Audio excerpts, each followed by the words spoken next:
నమస్కారం, reporter TV news కి స్వాగతం. హెడ్లైన్ చూద్దాం.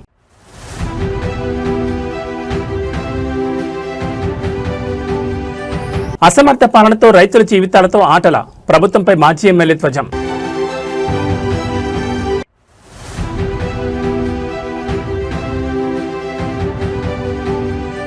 కూలీ కాదు శ్రామికులు, పవన్ కళ్యాణ్ నిర్ణయంపై స్పీకర్ ప్రశంసలు చాలు.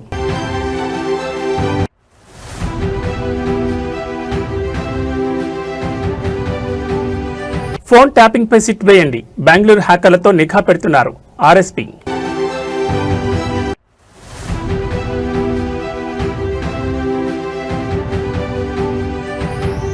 అమరావతిలో బసవతారకం క్యాన్సర్ ఆసుపత్రి పనులు ప్రారంభించిన నందమూరి బాలకృష్ణ. ఇక డీటెయిల్స్ చూస్తే రాష్ట్రంలో రైతుల పరిస్థితి అగమ్యగోచరంగా మారింది. పంట చేతికొచ్చినా అమ్ముకునే మార్గం లేక అన్నదాతలు రోడ్డున పడుతున్నారు.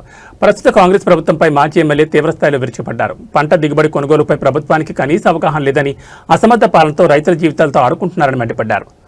ప్రస్తుతం రాష్ట్రంలో మొక్కజొన్న రైతులు గోస పట్టించుకునే దిక్కే లేదని మాజీ ఎమ్మెల్యే ఆరోపించారు. పంట దిగుబడి ఏ మేరకు వస్తుంది, ఎంత కొనుగోలు చేయాలి, నిల్వ సామర్థ్యం ఎంత అనే అంశాలపై ప్రభుత్వానికి కనీస అవగాహన లేదని విమర్శించారు. వివిధ ప్రభుత్వ శాఖల మధ్య సమన్వయం లోపించిందని, సమీక్షలు చేసే తేరిక కూడా ప్రభుత్వానికి లేదని ధ్వజమెత్తారు. కష్టపడి పండించిన పంటను చూసి రైతు సంతోషపడాలా, లేక ప్రభుత్వ వైఫల్యం వల్ల తక్కువ ధర అమ్ముకొని దిగులు పడాలా అనే పరిస్థితిని కాంగ్రెస్ సర్కార్ తీసుకొచ్చిందని ఆయన ఆగ్రహం వ్యక్తం చేశారు.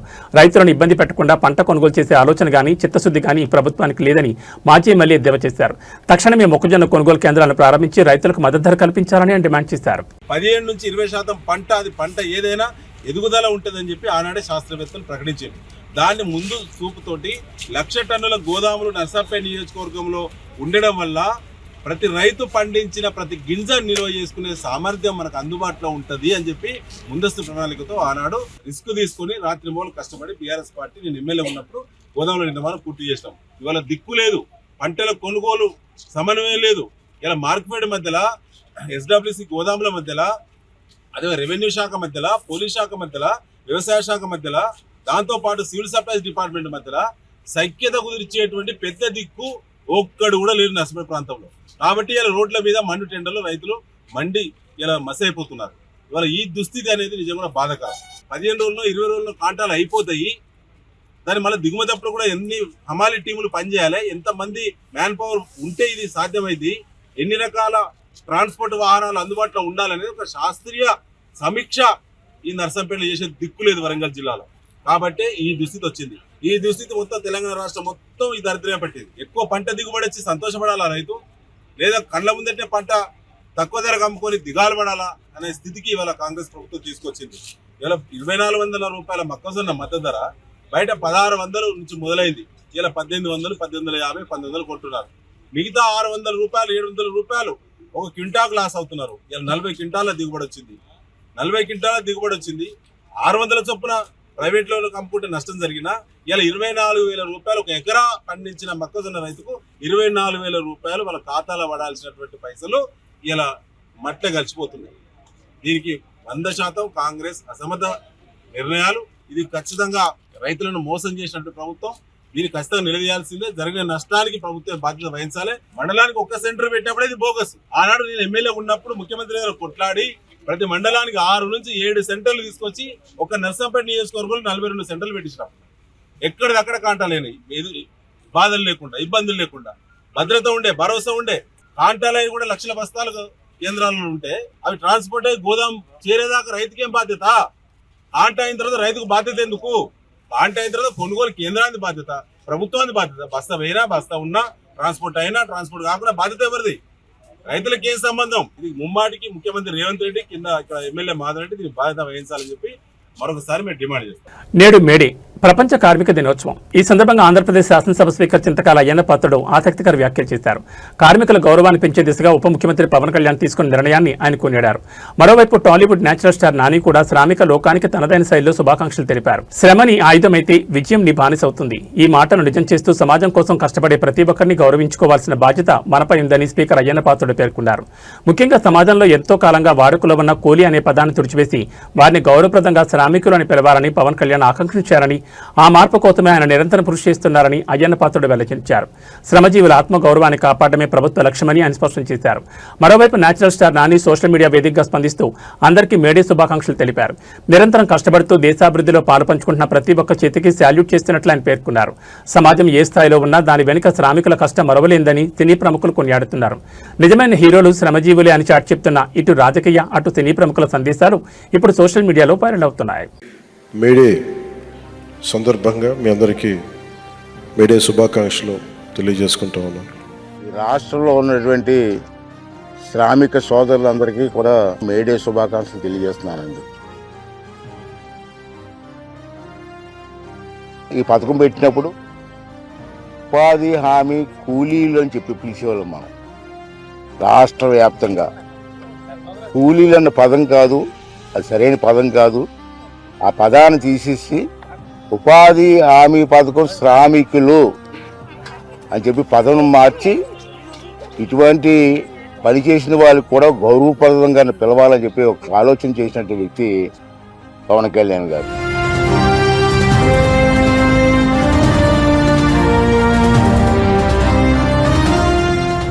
అందరికీ మేడే శుభాకాంక్షలు.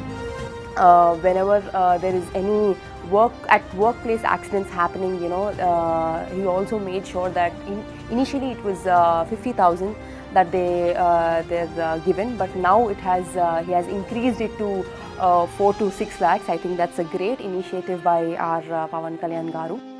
నేను రాజకీయాల్లోకి వచ్చి చాలా సంవత్సరాలు అయింది. అప్పటి నుంచి నేను చాలామంది నాయకులతో చూశాను, వాళ్ళ పనితీరు చూశాను.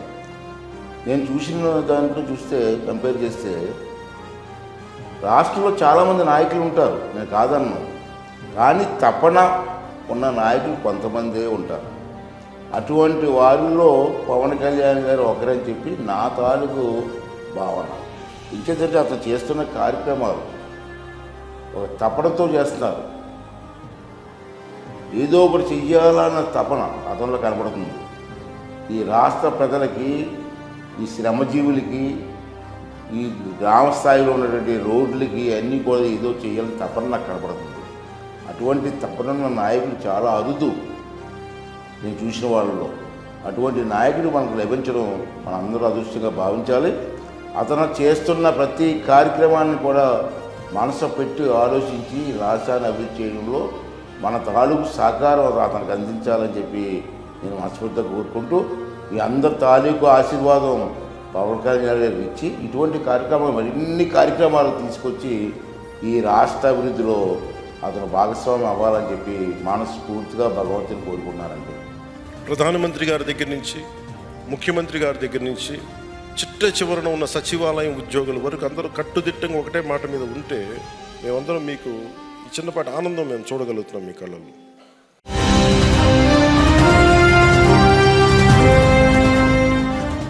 ఆంధ్రప్రదేశ్ రాజకీయాల్లో మహిళా సాధికారత ప్రజారోగ్యంపై ముఖ్యమంత్రి చంద్రబాబు నాయుడు మరోసారి తన స్పష్టమైన విజన్ చాటుకున్నారు. త్వరలోనే ఆడబిడ్డలకు రాజకీయాల్లో 33% రిజర్వేషన్లు రాబోతున్నాయని ఆయన కీలక వ్యాఖ్యలు చేశారు. అదేవిధంగా రాజధాని ప్రాంతం అమరావతికి అత్యున్నత వైద్య సదుపాయాలను తీసుకొచ్చేలా భారీ హామీ ఇచ్చారు. మహిళా రిజర్వేషన్ల అంశంపై సీఎం చంద్రబాబు ఆసక్తికర వ్యాఖ్యలు చేశారు.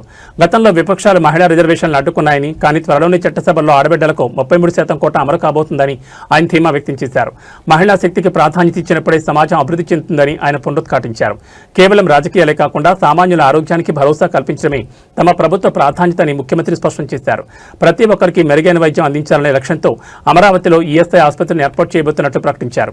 కార్మికులకు, పేదలకు చేరువలు, అత్యాధునిక వైద్య సేవలు అందుబాటులోకి తేవడమే తమ ఆలోచన అని చంద్రబాబు వివరించారు. రాజధానిలో ఈఎస్ఐ ఆసుపత్రి ఏర్పాటు మరియు మహిళా రిజర్వేషన్లపై సీఎం చేసిన వ్యాఖ్యలు ఇప్పుడు ఏపీ రాజకీయాల్లో చర్చనీయాంశంగా మారాయి. అమరావతిలో కూడా ఈఎస్ఐ హాస్పిటల్ పెట్టి ముందుకు తీసుకుపోవడానికి ఆలోచిస్తున్నాం. నా ఆలోచన ఒకటి, సమాజంలో ఆరోగ్యం ఉండాలి, అందరికీ మీ ఆదాయాన్ని పెంచాలి, జీవన ప్రమాణాలు పెంచాలి, ఇంకో పక్కరు అందరూ ఆనందంగా ఉండాలి. నేను దీనికోసం ఒక వినూత్నమైన ఆలోచన చేస్తూ వస్తున్నాం. ఈరోజు మీరు చూసే సంక్షేమ కార్యక్రమాలు 1-2 కాదు. తల్లికి వందనం, అన్నదాత సుఖీభవ, స్త్రీ శక్తి. మా ఆడబిడ్డలు, మగవాళ్ళు ఎంతమంది ఉన్నారో మీటింగ్లో మా ఆడబిడ్డలు అంతమంది ఉన్నారు. ఇది శుభ పరిణామం. ఇది ఒక పెద్ద మార్పు. రేపు రాబోయే రోజుల్లో కేంద్ర ప్రభుత్వం 33% రాజకీయాల్లో చట్టసభల్లో రిజర్వేషన్లు పెట్టబోతారు. మొన్నైతే అపోజ్ చేశారు కానీ తప్పకుండా సాధిస్తాం. మా ఆడబిడ్డలు 33% చట్టసభల్లో ఉంటే ఆ చట్టసభలకే శోభ వస్తుందని చెప్పి కూడా నేను మీకు తెలియజేస్తున్నా. అన్ని రంగాల్లో మహిళలు రాణించాలి. అందుకే మీరు ఒకసారి చూస్తే డాక్రా సంఘాలు నేనే పెట్టిన తర్వాత దాన్ని అభివృద్ధి చేశాం. ఈరోజు దగ్గర 28,000 కోట్ల రూపాయలు కార్పస్ డబ్బులుంది, సేవింగ్ ఉంది. దగ్గర 50,000 కోట్ల రూపాయలు అప్పు తీసుకుంటే తిరిగి పెద్ద ఇండస్ట్రీస్ ఇక్కడ ఉన్నారు కానీ వీళ్ళైనా ఒక రోజు లేట్ చేస్తారు కానీ మా ఆడబిడ్డలు మాత్రం చెప్పిన సమయానికి రీపే చేస్తున్నారు. నాన్ రీపేమెంట్ చూస్తే 0.2%. అలాంటి నీతి నిజాయితీతో ముందుకు పోతున్నారు. రాజకీయ నాయకులను ఇరికించే ప్రయత్నం చేస్తున్నారని భారత రాష్ట్ర ప్రధాన కార్యదర్శి ఆర్ఎస్ ప్రవీణ్ కుమార్ ఆరోపించారు. తెలంగాణ భవన్లో గురువారం ఆయన మాట్లాడుతూ పంజగుట్ట పోలీస్ స్టేషన్లో పోలీస్ అధికారి ఇచ్చిన ఫిర్యాదుతో కేసు నమోదైందన్నారు. టెక్నికల్ ఎవిడెన్స్ ఆధారంగా విచారణ చేయాలని డిమాండ్ చేశారు. కేసీఆర్, కేటీఆర్, హరీష్ రావులను ఇరికించాలని రెండో సిట్ వేశారన్నారు. ఈ కేసులో 350 మందిని విచారించినా ఇప్పటి వరకు ఛార్జ్షీట్ దాఖలు కాలేదని తెలిపారు. షార్ట్షీట్లో కేసీఆర్, కేటీఆర్, హరీష్ల పేర్లు చేర్చాలని అధికారులపై సీఎం ఒత్తిడి తెస్తున్నారని ఆరోపించారు. ప్రస్తుతం బెంగళూరు నుంచి హ్యాకర్లను తీసుకొచ్చి ఫోన్ ట్యాప్ చేయిస్తున్నారని దీనిపై సెట్ వీసి విచారణ జరపాలని డిమాండ్ చేశారు. కొంతమంది నాయకుల ఇళ్ల వద్ద సీసీ కెమెరాలను హ్యాక్ చేస్తున్నారని మండిపడ్డారు. ఐపీఎస్ అధికారులు చట్టం ప్రకారం పనిచేయాలని సూచించారు.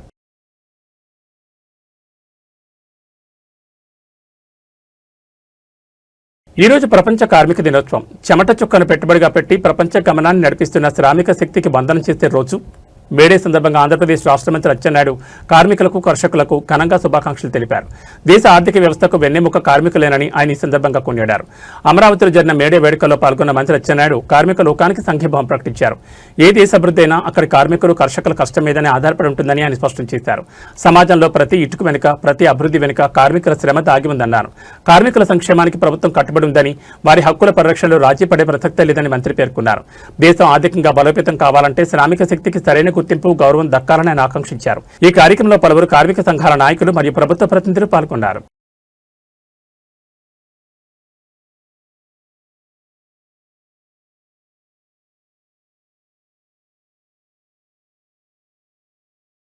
ఏపీ రాజధాని అమరావతిలో బసవతారకం క్యాన్సర్ ఆసుపత్రి నిర్మాణ పనులను హిందూపూర్ ఎమ్మెల్యే బాలకృష్ణ ప్రారంభించారు. 750 కోట్లతో తొళ్లూరు సమీపంలో ఆసుపత్రి నిర్మాణం చేపడుతున్నారు. దీనికోసం ఏపీ ప్రభుత్వం 21 ఎకరాల భూమిని కేటాయించింది. మొదటి దశలో 500 పడకల ఆసుపత్రి నిర్మాణం చేపట్టనున్నారు. ఈ సందర్భంగా బాలకృష్ణ మాట్లాడుతూ ప్రభుత్వం నుంచి అన్ని అనుమతులు తీసుకుని పనులు ప్రారంభించినట్టు చెప్పారు. అమరావతిలో ఆసుపత్రి సేవల కోసం అందరూ ఎదురు చూస్తున్నట్టు చెప్పారు. అంతర్జాతీయ స్థాయి ప్రమాణాలతో లేటెస్ట్ ఎక్విప్మెంట్ ఇక్కడ ఆసుపత్రి ఏర్పాటు చేస్తున్నాం. హైదరాబాద్ బసవతారకం ఆసుపత్రిని స్థాపించి 25 ఏళ్లు పూర్తయిన నేపథ్యంలో జూన్ 22న భారీ కార్యక్రమం ఏర్పాటు చేయబోతున్నాం.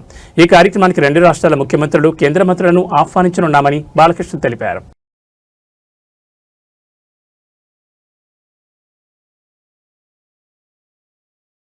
తెలంగాణ రాష్ట్ర పోలీస్ శాఖకు కొత్త సారథొచ్చారు. రాష్ట్ర నూతన డైరెక్టర్ జనరల్ ఆఫ్ పోలీస్గా సీనియర్ ఐపీఎస్ అధికారి సివి ఆనంద్ ఈ రోజు బాధ్యతలు స్వీకరించారు. శాంతి భద్రతల పరీక్షలో తనదైన ముద్ర వేసిన ఆయన ఇప్పుడు రాష్ట్ర పోలీస్ బాస్ హోదాలో బాధ్యతలు చేపట్టడం ప్రాధాన్యం సంతరించుకుంది. తెలంగాణ డీజీపీగా సిపి ఆనంద్ బాధ్యతల స్వీకారం అత్యంత అధికారికంగా జరిగింది. డీజీపీ కార్యాలయంలో ఆయన బాధ్యతలు చేపట్టిన వెంటనే ఉన్నత స్థాయి పోలీస్ అధికారులు ఆయనకు శుభాకాంక్షలు తెలిపారు. గతంలో హైదరాబాద్ పోలీస్ కమిషనర్గా, ఏసీబీ డైరెక్టర్గా కీలక బాధ్యతలు నిర్వహించిన సివి ఆనంద్కు క్షేత్రస్థాయిలో మంచి పట్టుంది. రాష్ట్రంలో నేర నియంత్రణ, మహిళా భద్రత మరియు సైబర్ క్రైమ్ అరికట్టడంలో ఆయన అనుభవం పోలీసు రంగానికి మరింత బలాన్ని ఇస్తుందని విశ్లేషకులు భావిస్తున్నారు. బాధ్యతలు స్వీకరించిన అనంతరం ఆయన మీడియాతో మాట్లాడుతూ ఫ్రెండ్లీ పోలీసింగ్తో పాటు చట్ట ఉల్లంఘనలకు పాల్పడే వారిపై ఉక్కుపాదం మోపుతామని స్పష్టం చేశారు. సమర్థుడైన అధికారిగా పేరున్న సివి ఆనంద్ నేతృత్వంలో తెలంగాణ పోలీస్ శాఖ మరిన్ని విజయాలు సాధించాలని కోరుకుందాం.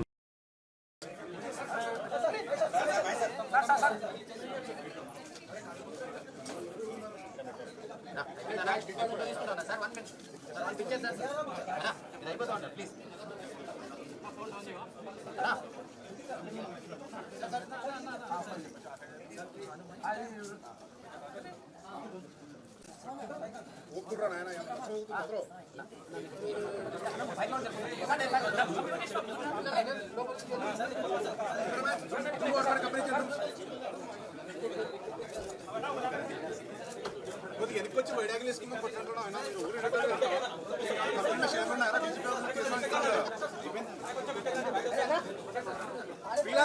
కొద్దిగా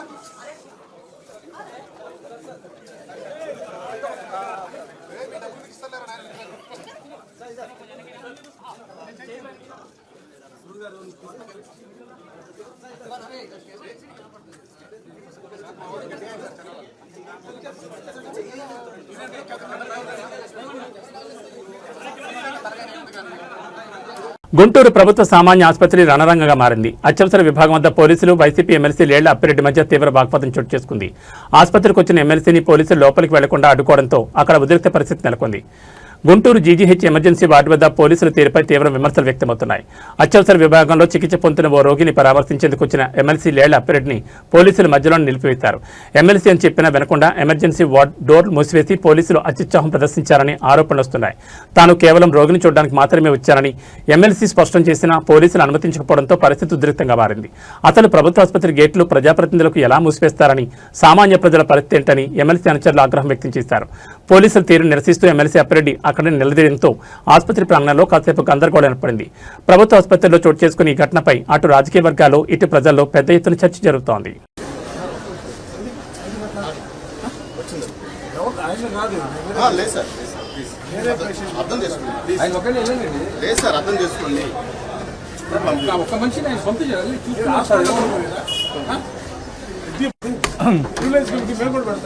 పెట్టుకోండి హాస్పిటల్కి ఎందుకు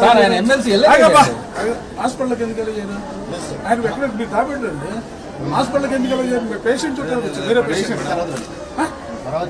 మీరే చెప్తారు మీకేం రేటు మీకేం అక్కడ కాదని చెప్పారు. నువ్వు చెప్తావు అర్థం చేసుకోండి సార్ చెప్పేది అర్థం ఎందుకు నేను అతను కాదు వేరే పేషెంట్ చుట్టానికి వచ్చాను. మీరు కావాలి చెప్పండి.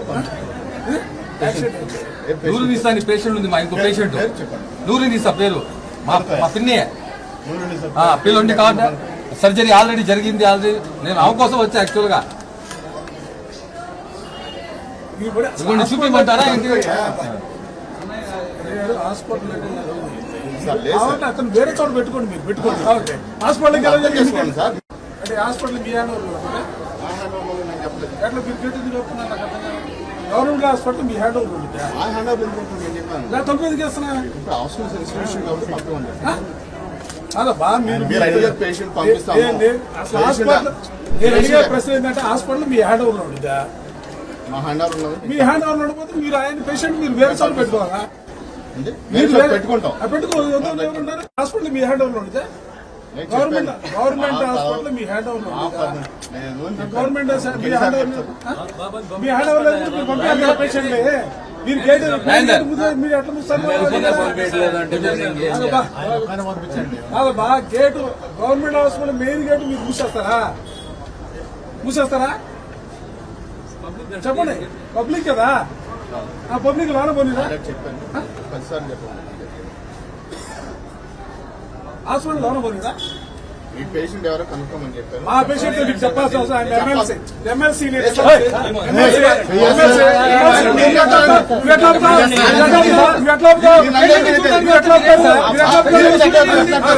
ఎట్లా అవుతారు? మా మీద కాదు మీరు గేట్ మా మీద చేస్తారండి. మీరే చేయట్లా, మీరే చేస్తున్నారు. ఎవరో లోనకి వెళ్ళాలని అడుగుతున్నాం. మేము రిక్వెస్ట్ చేస్తున్నాం. పేషెంట్ ఎవరు లేరండి సార్? లేరండి మీరు చెప్పిన పేషెంట్ ఎవరు చూడండి చూపిస్తాను లేరని చెప్పారు. నిన్నే మాట్లాడించామండి. పేషెంట్ చూడటానికి వచ్చామని చెప్పారు. పేషెంట్ చూడటానికి వచ్చామని చెప్పారు. గవర్నమెంట్ హాస్పిటల్లో మీరు గేటు మూసేస్తారా? అది కాదండి, ఆయన ఒకరు పెట్టుకోదలుచుకుంటే మీరు వైరస్ పెట్టుకోలేదు. ఎట్లా నాకు అర్థం కాదు. ఇది ఎట్లా నాకు అర్థం కాల. వేరే గేటు మూసేసి హాస్పిటల్లో పోనీ రావండి పేషెంట్ ని. మీరు పేషెంట్లు ఎవరికి చూడడానికి పోనీ హాస్పిటల్కి 5 నిమిషాలు కాదు సార్, 10 నిమిషాల తర్వాత వస్తాం. ఇబ్బందిలే. అసలు మీరు గేటు మూసేయటం నేను క్లారిటీ చెప్తున్నా. నేను ఆయన దగ్గరికి పోను, ఆయన చూడను.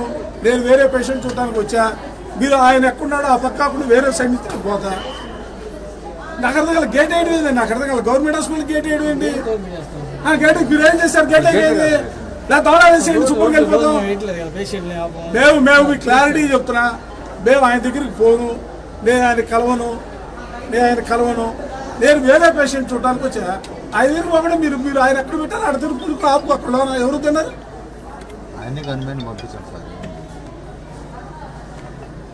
మీరు ఎట్లా అవుతారు? అసలు గవర్నమెంట్ హాస్పిటల్ గేట్ వేయడం నాకు అర్థం కదా. ఆ గేట్ ఏం చేశారు? ఏం చేశారు మీరు? గేట్ వేయడం ఏంటంటే గవర్నమెంట్ హాస్పిటల్కి సార్ నేను మళ్ళీ మీకు చెప్తున్నా, మీరు అనుకున్న వ్యక్తి నేను కలవను. నేను వేరే పేషెంట్ చూడడానికి వచ్చాను. మీరు అక్కడ ఆయన ఎక్కడున్నాడో ఆ పక్కన నేను పోను అని చెప్తున్నాగా. నేను వేరే పేషెంట్ చూడడానికి వచ్చాను చెప్తున్నాగా. లైవ్ అన్నా కరెక్ట్ అయిందా? నేను చూడాలని చెప్తున్నాగా. ఆయన దగ్గర ఫోన్ మీకు ఎందుకు చెప్పాలి సార్? నాకు అర్థం కదా. నేను ఎందుకు చెప్పాలి? చూడనా? నేను ఎమ్మెల్సీని నేను చూడడానికి వచ్చా, పేషెంట్ చూడడానికి వచ్చా. మీకేం తెలుస్తుంది పేరు చెప్పండి. అంటే గవర్నమెంట్ హాస్పిటల్లో ఎవరు కలవాలని అసలు నేను ఆయన చూడటానికి రాలా. నేను క్లారిటీ చెప్తున్నా. మీరు అనుకున్న శ్రీహరి గారిని చూడటానికి రాలా. శ్రీహరి గారి దగ్గరికి నేను పోను, శ్రీహరి గారిని నేను కలవను. నేను క్లారిటీకి చెప్తున్నా సార్. ఇప్పుడు దాకా 10 నిమిషాలు అంటే మీరు అనుకున్న దగ్గరికి పంపిస్తాం. 10 నిమిషాలు చెప్పండి. పర్మిషన్ ఇవ్వండి, నాకు అర్థం కదా. మీరు పర్మిషన్ ఇవ్వండి, మీరు నాకు అర్థం కదా. అసలు మీరు పర్మిషన్ ఇవ్వండి, నాకు అర్థం కదా. మీరు నా పర్మిషన్ ఇవ్వండి, నాకు అర్థం కదా. మీరు నా పర్మిషన్ ఇవ్వండి, నాకు అర్థం కదా. నేను చెప్పాను కదా, మీరు నా పర్మిషన్ ఇవ్వండి, నాకు అర్థం కదా. అరే ఎమ్మెల్సీ నేను సిఆర్ గారిని కలవడానికి నేను రాలేదని చెప్పాను.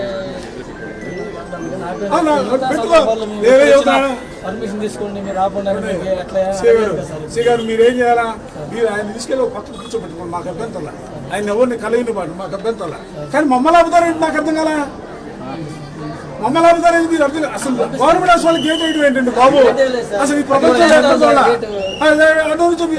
పేషెంట్ ముందు పోరు రావడానికి గేట్ వేసి చచ్చిపోతాడు.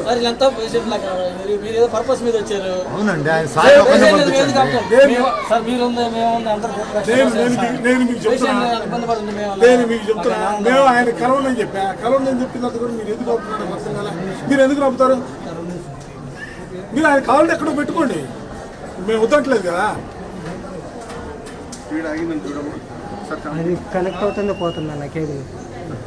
ఫస్ట్ టైం ఇది కరెక్ట్ సిస్టమ్ కాదు ఇది. ఎమ్మెల్సీలు వస్తే కూడా మీరు ఇక్కడ గేట్ అసలు గవర్నమెంట్ హాస్పిటల్ గేట్ అయితే వస్తారంట బాబు. ఇదే ప్రపంచంలో ఎక్కడ చూడాలి గేట్ అయితే వస్తారు. గేట్ ఎట్లా వస్తారు మీరు? ఏది నాకు అర్థం కాలే. ఏంటి అన్న మెయిన్ గేట్ అయితే వేస్తున్నారు, ఈ గేట్ ఎట్లా వస్తారు? పేషెంట్ చూడడానికి పోరా? మీరు ఎక్కడో పెట్టుకోండి ఆయన్ని, మేము వద్దంటలేదుగా. నేను కనెక్ట్ చేసానన్నా, అది కరెక్ట్ కేబుల్ కదిలితే పోతాను. అర్హులకు అందాల్సిన ఇందిరమ్మ ఇళ్లు అనర్హుల పాలవుతున్నాయా? నిరుపేదలకు సొంతంటికాలు నెరవేర్చడమే లక్ష్యమని ప్రభుత్వం చెబుతున్న క్షేత్రస్థాయిలో పరిస్థితి మాత్రం వేరేలా ఉంది. ఖమ్మం జిల్లా పాలేరు నియోజకవర్గంలో నిర్వహించిన సభలో స్వయంగా మంత్రి పొంగులేటి శ్రీనివాసరెడ్డి ముందే ఇందిరమ్మ ఇండ్ల పంపిణీలో జరిగిన అవకతవకలు బయటపడడం ఇప్పుడు తీవ్ర చర్చనీయాంశంగా మారింది. పాలేరులో నిర్వహించిన ఇందిరమ్మ ఇండ్ల పంపిణీ సభలో ఆసక్తికర ఘటన చోటు చేసుకుంది. లబ్ధిదారుల ఎంపికపై ఆరా తీస్తున్న క్రమంలో ఒక మహిళ తన వివరాలను వెల్లడించడంతో సభలో ఉన్న వారంతా ఒక్కసారిగా అవాక్కయ్యారు. తన కొడుకు లండన్లో సాఫ్ట్వేర్ ఉద్యోగం చేస్తున్నాడని, కూతురు విద్యుత్ శాఖలో ప్రభుత్వ ఉద్యోగి అని సదరు మహిళ గర్వంగా చెప్పుకొచ్చింది. మంత్రి పొంగులేటి సాక్షిగా ఆమె చెప్పిన వివరాలు విని అక్కడున్న స్థానికులు ఒక్కసారిగా విస్మయానికి గురయ్యారు. ఒకవైపు నిరుపేదలు ఇళ్ల కోసం ఏళ్లుగా కళ్ళు కాయలు కచ్చలు ఎదురుచూస్తుంటే, లండన్లో కొడుకు ప్రభుత్వ ఉద్యోగంలో కూతురున్న వారికి ఇందిరమ్మ ఇళ్లు ఎలా కేటాయించారని ప్రతిపక్షాలు మరియు స్థానికులు మండిపడుతున్నారు. అధికారుల సర్వే ఎంత పారదర్శకంగా జరుగుతుందో ఈ ఘటన నిదర్శనమని విమర్శలు వెలువెత్తున్నాయి. అర్హత ఉన్న పేదలకు కాకుండా ఆర్థికంగా బలంగా ఉన్న వారికి ఇళ్లు కేటాయించడంపై సర్వత్రా విమర్శలు వినిపిస్తున్నాయి. దీనిపై ఉన్నతాధికారులు ఎలా స్పందిస్తారో చూడాలి. మరి మాకు ఇంతకు ముందు ఇల్లు లేదండి, పెంకుటిల్లు ఉండేది. మేము చాలా ఇబ్బందులు పడ్డాము. ఇప్పుడు ఇందిరమ్మ పథకం ఇల్లు వచ్చింది కాబట్టి మేము ఇల్లు కట్టుకోగలిగాము. మాకు కూడా ఒక ఇల్లు ఉంది అని చెప్పుకోవడానికి గర్వపడుతున్నాము. ఈ కాంగ్రెస్ ప్రభుత్వం వచ్చిన తర్వాత అన్ని మంచి మంచి పనులు జరిపిస్తున్నారు సీనన్న గారు. చాలా ధన్యవాదములండి సీనన్న గారికి. అంటే ఇంకా సెలవు. థ్యాంక్ యూ అబ్బా నీలమ్మ గారు. ఇక్కడ ఎంతమంది పిల్లలక్క? పిల్లలు ఎంతమంది? 4 పిల్లలు మాకు. నేను మా వారికి నేను 2వ భార్యని. ఏం చదువుతున్నారా మా పిల్లల బాబు లండన్ వెళ్ళాడు, చిన్న బాబు. పెద్ద బాబు రాజకీయంగా చాణక్య స్ట్రాటజీ ఛానల్ నడుపుతుంటారు. ఒక పెద్ద పాప, చిన్న పాప ట్రిపుల్ చేసింది, కరెంట్ డిపార్ట్మెంట్, ఇప్పుడు జాబ్ చేస్తుంది. ఇప్పుడు మీ వల్ల మేము ఇల్లు కట్టుకున్నాం, ఇందిరమ్మ పథకం కింద ఇల్లు కట్టుకున్నాము. మీకు చాలా ధన్యవాదాలు. మీరు ఇంకా ఎన్నో పనులు చేయాలి, ఈ ప్రభుత్వం ఇలాగే నడవాలి అని కోరుకుంటున్నాము. నమస్కారం అండి. ఆర్టీసీ బస్సులో సీటు కోసం జరిగిన చిన్న తగాదా చివరికి ఒక ప్రాణం మీదకు తెచ్చింది. సాటి మహిళను కూడా చూడకుండా కొట్టుకోవడంతో ఒక చిన్నారి పరిస్థితి ఇప్పుడు విషమంగా మారింది. విజయనగరం జిల్లా బొబ్బిలిలో చోటు చేసుకుని ఈ దారుణ ఘటనకు సంబంధించిన పూర్తి వివరాలు చూస్తే విజయనగరం జిల్లా బొబ్బిలి సమీపంలో ప్రయాణికులతో వెళ్తున్న ఆర్టీసీ బస్సు రణరంగాన్ని తలపించింది. కేవలం కూర్చునే సీటు విషయంలో 2 మహిళల మధ్య మొదలైన వాగ్వాదం చూస్తుండగానే పరస్పరం దాడులకు దారితీసింది. ఒకరిపై ఒకరు జుట్టు పట్టుకుని కిరాతకంగా దాడి చేసుకున్నారు. అయితే ఈ గొడవ మధ్యలో చిక్కుకున్న బెజ్జిపల్లి భార్గవి అనే 14 ఏళ్ల బాలికపై తీవ్రంగా దాడి జరిగింది.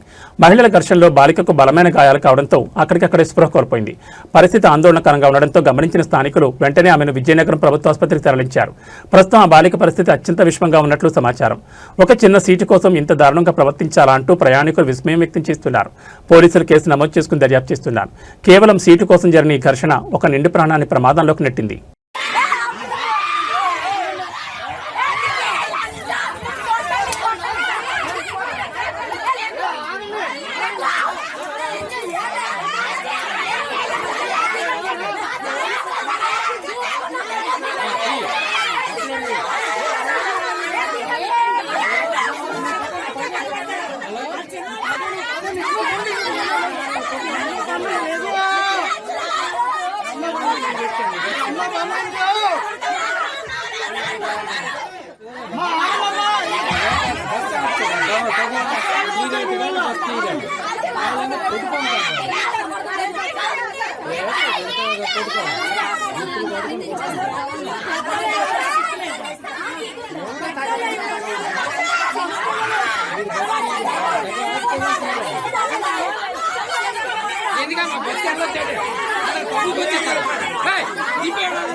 లంచం అడిగితే చట్టం శిక్షిస్తుందని తెలుసు, కానీ ఇక్కడ సామాన్య జనం అప్పటికప్పుడే తీర్పు ఇచ్చేశారు. ఆర్టీసీ బస్సులో టికెట్ లేదని పట్టుకున్న సిబ్బంది ఏకంగా 20,000 రూపాయలు లంచం డిమాండ్ చేయడంతో ప్రయాణికులు ఆగ్రహంతో ఊగిపోయారు. లంచం అడిగిన నోటికే చెప్పు దెబ్బలతో సమాధానం చెప్పారు. హైదరాబాద్ నుంచి నారాయణఖేడ్ వెళ్తున్న ఆర్టీసీ బస్సు ప్రయాణికులతో కిక్కిరిసిపోయింది. రాయకోట్ సమీపంలో టికెట్ స్క్వేర్ సిబ్బంది తనిఖీలు చేపట్టారు. ఈ క్రమంలో ఒక ప్రయాణికుడు టికెట్ లేకుండా ప్రయాణిస్తుందని గుర్తించారు. సాధారణంగా టికెట్ లేకపోతే నిబంధనల ప్రకారం 500 రూపాయలు జరిమానా విధించాలి. కానీ ఇక్కడే టికెట్ స్క్వేర్ తన అత్యుత్సాహాన్ని ప్రదర్శించింది.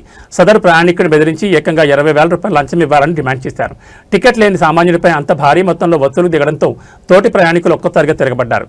500 జరిమానా పోయి 20,000 లంచం ఏంటని ప్రశ్నిస్తూ లంచం అడిగిన సిబ్బందిపై చెప్పులతో విరుచుకుపడ్డారు. లంచం అడిగినందుకు సుమారు 20 సార్లు చెప్పు దెబ్బలతో దేశం చేశారు. ప్రస్తుతం ఈ ఘటనకు సంబంధించిన వీడియో సోషల్ మీడియాలో తెగ వైరల్ అవుతోంది.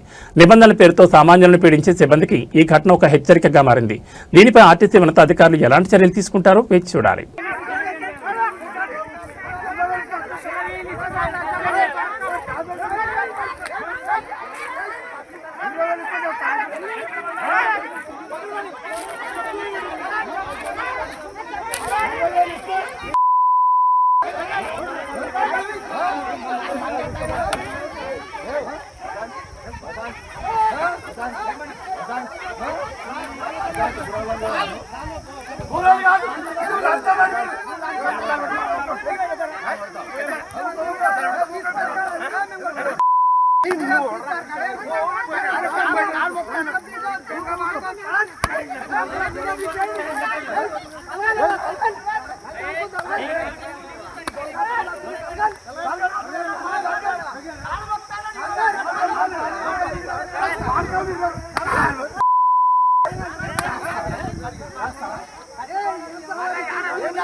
రూపాయల గురించి 20,000 అడుగుతారు.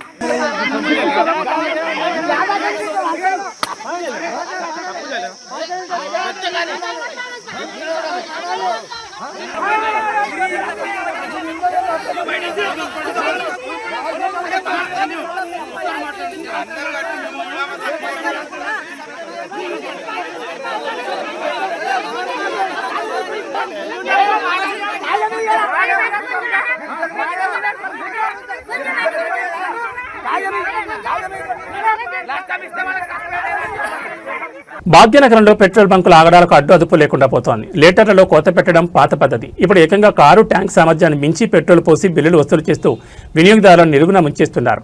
హయత్ నగర్లోని ఒక హెచ్పీ పెట్రోల్ బంక్లో వెలుచూసిన ఈ ఘరానా మొత్తం ఇప్పుడు హాట్ టాపిక్గా మారింది. హయత్ నగర్లోని హెచ్పీ పెట్రోల్ బంక్ వెళ్లిన ఓ వినియోగదారుడికి మైండ్ బ్లాక్ అయ్యే అనుభవం ఎదురైంది. తన కారు ట్యాంక్ పూర్తి సామర్థ్యం కేవలం 27 లీటర్లు మాత్రమే. కానీ బంకు సిబ్బంది మాత్రం ఏకంగా 32 లీటర్ల పెట్రోల్ పోసినట్లు రసీదు చేతులు పెట్టారు. ట్యాంక్ కెపాసిటీ కంటే 5 లీటర్లు అదనంగా ఎలా పడుతుందని సదరు వినియోగదారుడు ప్రశ్నించడంతో బంకు యాజమాన్యం నీళ్లు నమిలింది. సాంకేతికంగా సాధ్యం కాని రీతిలో 27 లీటర్ల ట్యాంకులో 32 లీటర్లు ఎలా నింపారని బాధ్యతను నిలదీయడంతో అక్కడ కాసేపు ఉద్రిక్తత నెలకొంది. రీడింగ్లో తారుమా చేసి భారీగా దోచుకుంటున్నారంటూ వినియోగదారులు ఆగ్రహం వ్యక్తం చేస్తున్నారు. అధికారుల తనిఖీ లేకపోవడంతోనే ఇలాంటి మోసాలు పెచ్చిమిరుతున్నాయని స్థానికులు ఆరోపిస్తున్నారు.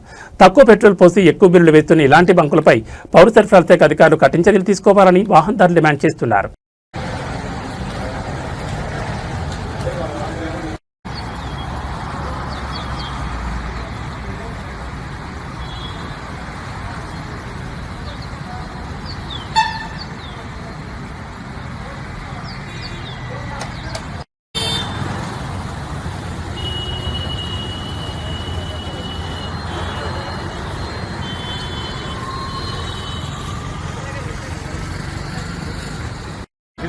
మెజిలింగ్ సిలిండర్ ఏ క్లాస్ ఉంటుంది, గ్లాసుది ఉంటుంది.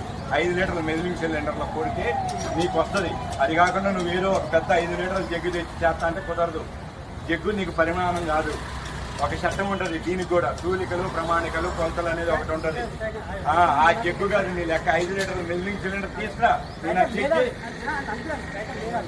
నువ్వు చెక్ చేసి నాకు, నువ్వు అది తెచ్చి చెక్ చేసి నాకు చూపి నేను పోతా. ఎందుకంటే నువ్వు కొట్టింది పెట్రోల్ నువ్వే కదా కొట్టింది, నేనే కొట్టించుకుంది. మరి నాకు తెలుసుగా నా బండి. మీ సార్ ఏమంటాడు, 10 లీటర్ల ఎక్స్ట్రా అయితే పట్టింది ఈ ట్యాంకులో. HP petrol బంక్లో వచ్చాండి. నా కారు ఫ్యూయల్ కెపాసిటీ వచ్చేసి 27 లీటర్స్. ఆల్రెడీ రిజర్వ్లో పడంలోనే వచ్చాను. ఇక్కడికి వచ్చి చూస్తే 28 లీటర్స్ కొట్టాడు. అదేంటంటే డౌట్ వచ్చి ఆపి మళ్ళీ ఆటో స్టాప్ వరకు కొట్టమని చెప్తే మళ్ళీ 1 లీటర్ 23 పాయింట్లు పట్టింది.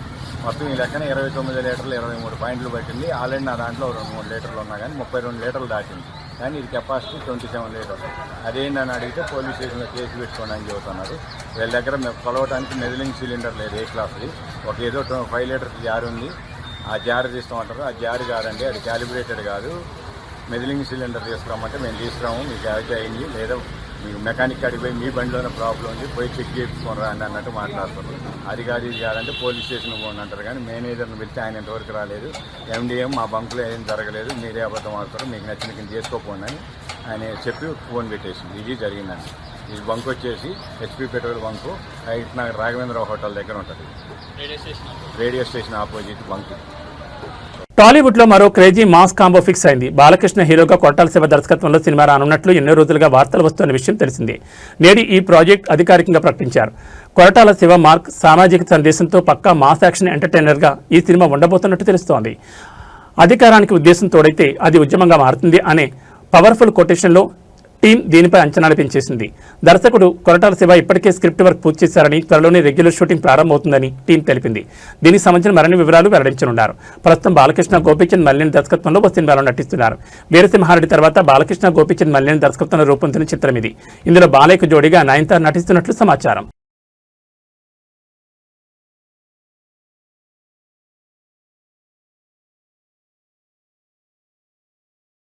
ఏవీ బులెటిన్ విశేషాలు. నమస్కారం.